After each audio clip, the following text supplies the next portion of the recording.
Assalamualaikum warahmatullahi wabarakatuh.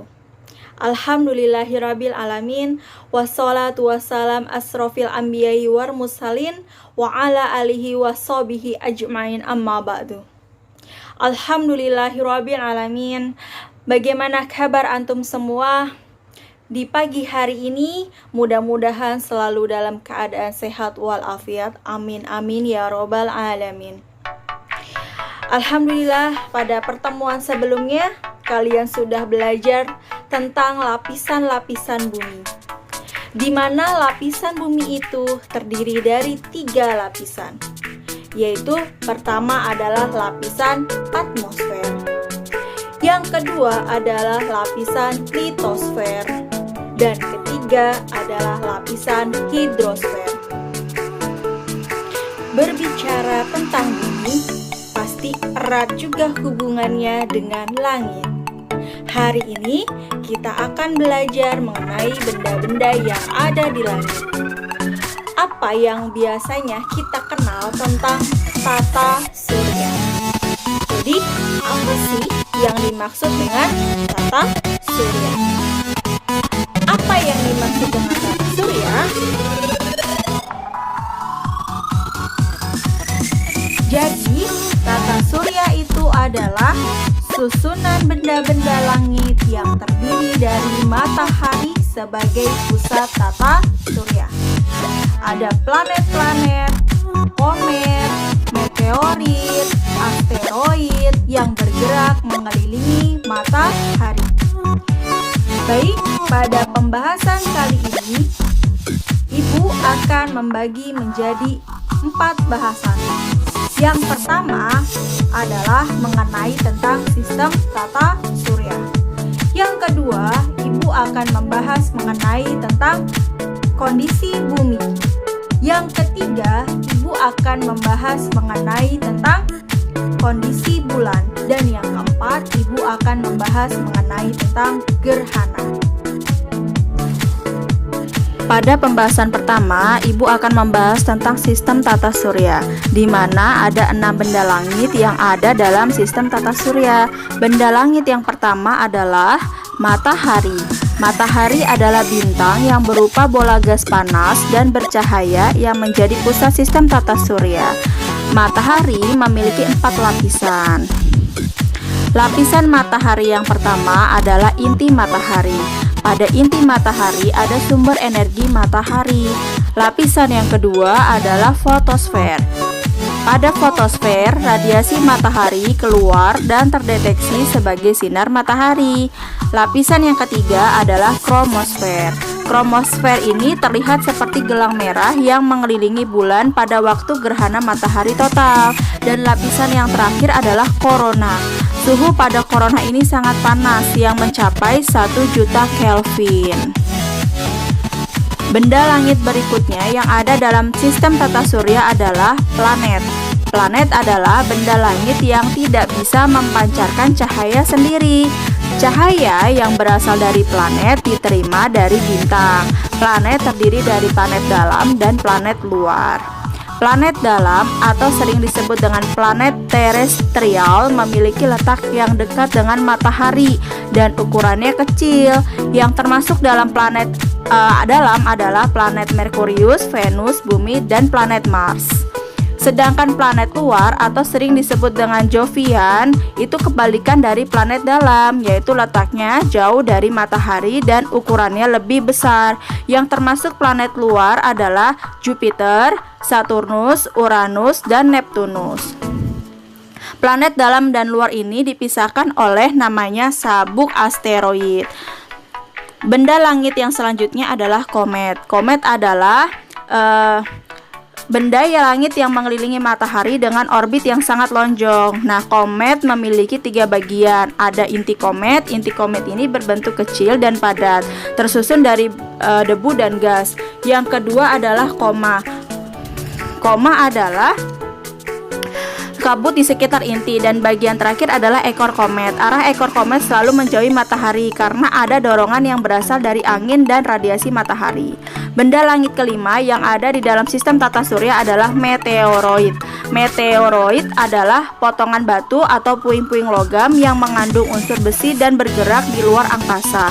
Meteoroid ketika dia tertarik oleh gravitasi bumi, maka sebelum sampai ke bumi, meteoroid tersebut akan bergesekan dengan atmosfer bumi. Gesekan oleh atmosfer bumi ini menghasilkan panas sehingga dapat membakar meteoroid.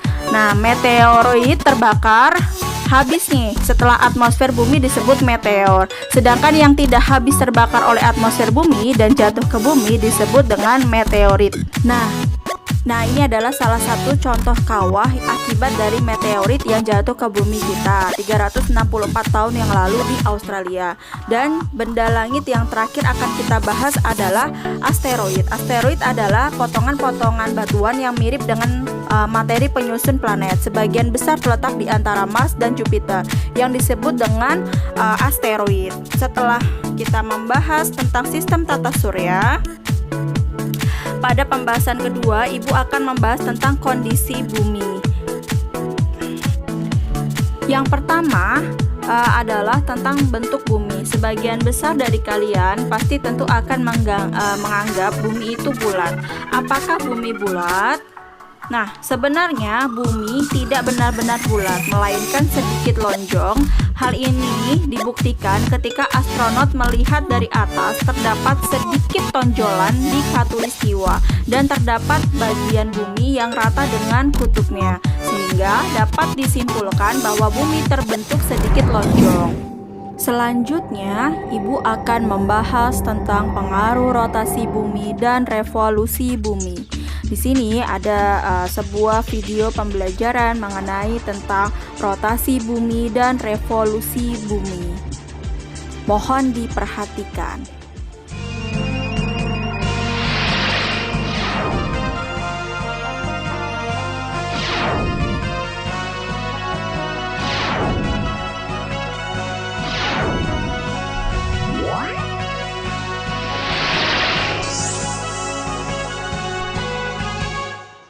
Sebenarnya berputar dengan cepat, rata-rata lebih dari 1.600 km per jam. Bumi juga meluncur menembus kegelapan ruang angkasa dengan perjalanan mengelilingi matahari lebih dari 100.000 km per jam. Setiap benda yang berada di dekat permukaan bumi selalu memiliki gaya tarik bumi. Namun, benda yang berada jauh dari permukaan bumi atau luar angkasa tidak dipengaruhi gaya tarik bumi. Kalau tidak ada gravitasi bumi, kita tidak akan melewati pergantian musim itu dengan selalu terbang ke angkasa. Karena bumi berputar dan meluncur di ruang angkasa, arah matahari dari tempat yang berbeda di bumi selalu berubah. Tidak hanya menyebabkan siang dan malam, tetapi juga perubahan musim. Jika bumi berada pada salah satu sisi dari matahari dan belahan bumi bagian utara condong ke arah matahari, maka belahan bumi itu akan mendapatkan sinar yang lebih banyak dari matahari, sehingga menyebabkan terjadinya musim panas. Kemudian bagaimana ya musim semi dan musim gugur itu terjadi? Jika bumi berputar mengelilingi matahari, tidak satupun belahan bumi yang condong ke arah matahari, maka akan mengalami musim semi dan musim gugur. Revolusi bumi adalah gerak bumi mengelilingi matahari. Revolusi bumi periodenya adalah 365,25 hari atau 365/4 hari atau juga 1 tahun. Ketika bumi berevolusi, bumi tidak tegak lurus terhadap bidang ekliptika, melainkan miring dengan arah yang sama. Revolusi bumi menyebabkan gerak semut tahunan benda-benda langit, pergantian musim, perubahan lamanya siang dan malam, dan perubahan yang terlihat di rasi bintang yang berbeda di langit. Rotasi bumi menyebabkan perbedaan waktu untuk tempat-tempat yang berbeda derajat busurnya, pergantian siang dan malam, pembelokan arah mata angin, dan terjadinya gerak semu harian matahari. Nah, ketika bumi berputar ke arah timur, saat itu juga kita bisa melihat matahari yang terbit dari arah timur. Dan pada saat bumi mengarahkan kita pada matahari, maka matahari akan terbenam di barat. Karena bumi menjauhkan kita dari matahari. Bumi menyelesaikan putarannya selama 24 jam. Itulah sebabnya ada 24 jam dalam satu hari satu malam. Terdapat 4 kedudukan bumi pada orbitnya.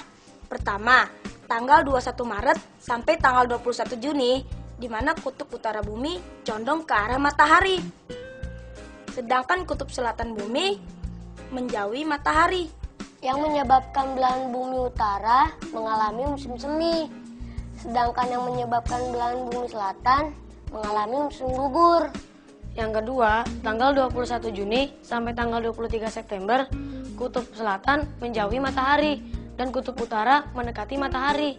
Sementara matahari tidak terbenam 24 jam di kutub utara.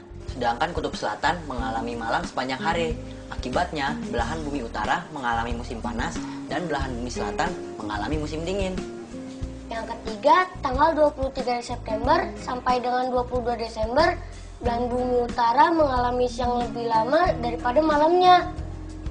Sedangkan kutub selatan sebaliknya.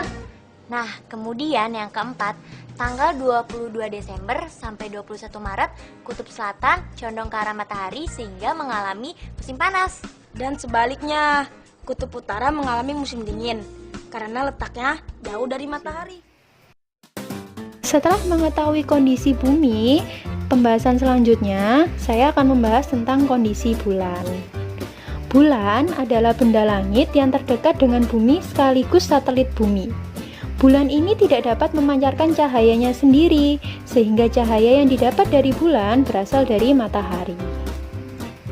Bulan memiliki bentuk bulat seperti planet, permukaannya kering dan tandus, banyak kawah, terdapat pegunungan dan dataran tinggi. Pada bulan tidak memiliki atmosfer seperti bumi, sehingga terjadi perubahan suhu yang sangat drastis. Bunyi pun tidak dapat merambat di bulan. Di bulan juga tidak ada siklus air, sehingga tidak ada makhluk hidup yang bisa bertahan hidup di bulan. Ada 3 dampak dari pergerakan bulan. Dampak yang pertama adalah pasang surut air laut. Pasang surut air laut dipengaruhi oleh gravitasi matahari dan bulan. Pasang surut air laut terbagi menjadi 2, yaitu pasang purnama. Pasang purnama ini dipengaruhi gravitasi bulan ketika bulan purnama. Sedangkan pasang perbani terjadi ketika permukaan air laut turun serendah-rendahnya.